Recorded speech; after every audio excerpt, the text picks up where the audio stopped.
If the idea of choosing a quiet room over a packed concert feels like relief instead of fear, congratulations. Your mind just protected you from something most people never even realize they're drowning in.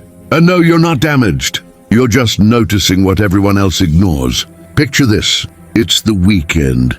Your phone vibrates. Hey, everyone's going to that new spot downtown. It's insanely crowded, but the vibe is unreal. And instantly your energy disappears. Not because you hate enjoyment, but because your brain just calculated the cost of that vibe and quietly declined. You're not broken. You're not dull. And you're not the issue. Your psychology is simply operating on a different level. Let's talk about what's really happening inside that complicated mind of yours. First thing, your brain does not relax in crowds. Most people walk into a noisy space and their minds filter out nearly everything. They ignore the lights, the voices, the tension, the subtle shifts. Your brain does the opposite. It captures everything. Every movement, every micro-expression, every slight change in tone beneath the music.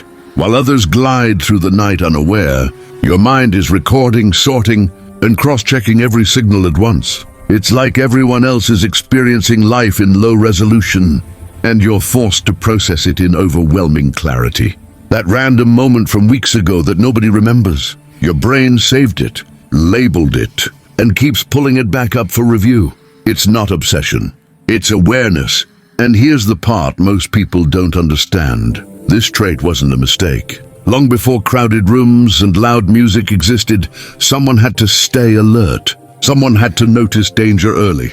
Someone had to sense when something wasn't right. That instinct didn't vanish. It just doesn't blend well with modern crowds. Because today's world rewards distraction, not perception. And when you walk into a packed place, your nervous system doesn't celebrate. It prepares, which leads to an uncomfortable question. If your mind is this alert, what exactly is it seeing that others don't? Because once you understand that, everything changes. Here's the second thing most people get wrong about you. You're not antisocial.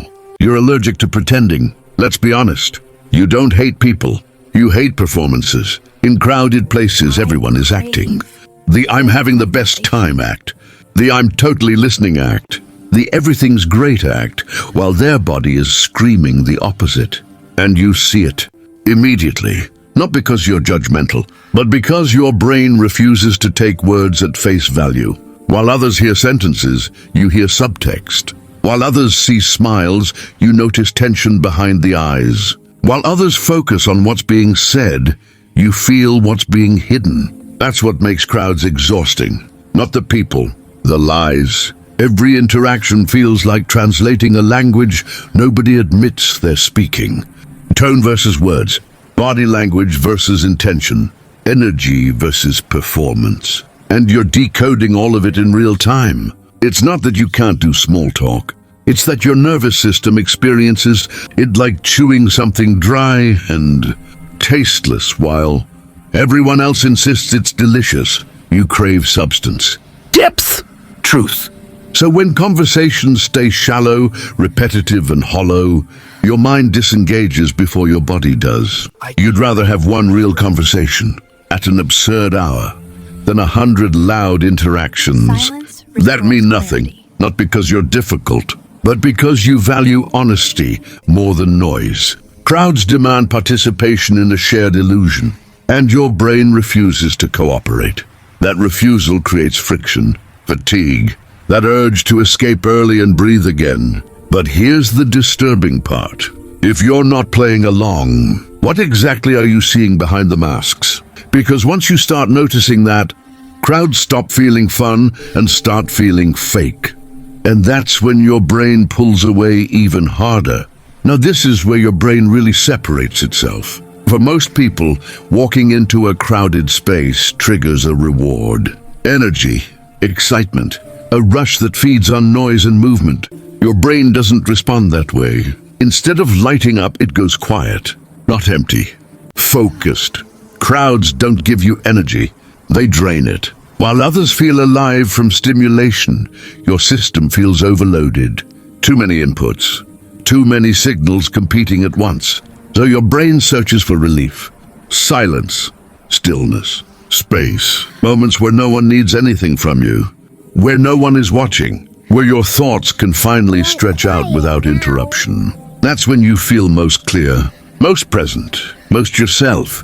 It's not that you dislike connection. It's that your mind works best without constant external noise. When you're alone, your thoughts deepen, patterns connect, ideas form without being drowned out.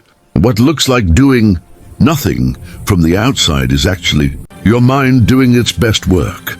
Processing, reorganizing, creating. That's why a quiet night can feel more fulfilling than a loud one. Why a walk alone feels richer than a room full of voices. And here's the thing most people misunderstand. You're not avoiding life. You're choosing the environment where your mind functions at full capacity.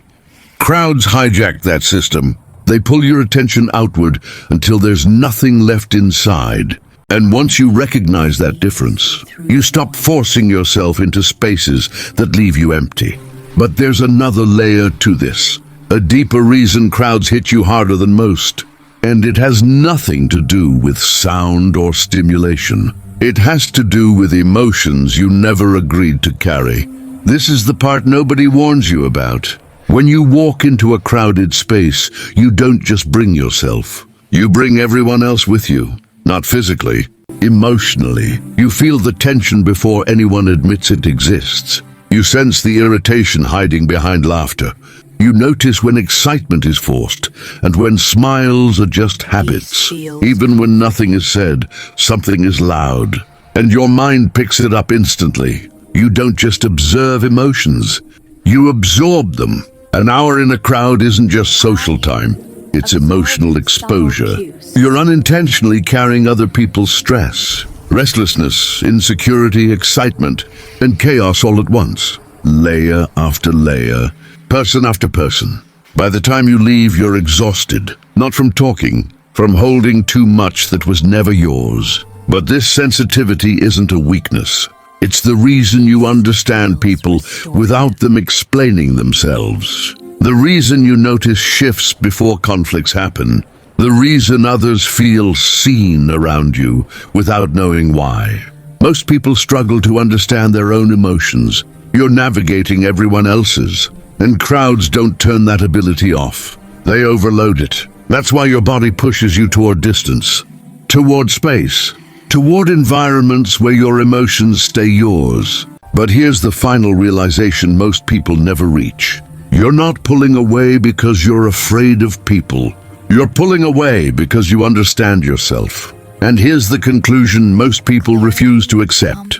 You're not running from life. You're running toward clarity. The world is obsessed with movement, with noise, with being seen everywhere all the time. If you're not constantly out, surrounded, posting and participating, something must be wrong with you. Except there isn't. You understood something early that others spend years avoiding. Silence isn't empty, it's revealing. Solitude isn't loneliness, it's alignment. In quiet spaces, your thoughts settle. Your emotions untangle. Your intuition speaks without being drowned out. You don't disappear when you step away from crowds. You return to yourself. And the truth is, crowded places were never built for minds like yours. Minds that notice, minds that feel, minds that think beneath the surface. So when someone asks why you don't go out more, what they're really asking is why you refuse to drain yourself to fit into environments that demand less awareness and more performance. You don't hate people. You hate noise without meaning. You don't avoid crowds because you're weak. You avoid them because you're precise. And in a world addicted to distraction, choosing depth looks like isolation. But it isn't. It's freedom. So the next time you choose peace over chaos, remember this. You're not missing out. You're opting out of what was never meant for you. And that choice is exactly what makes you different.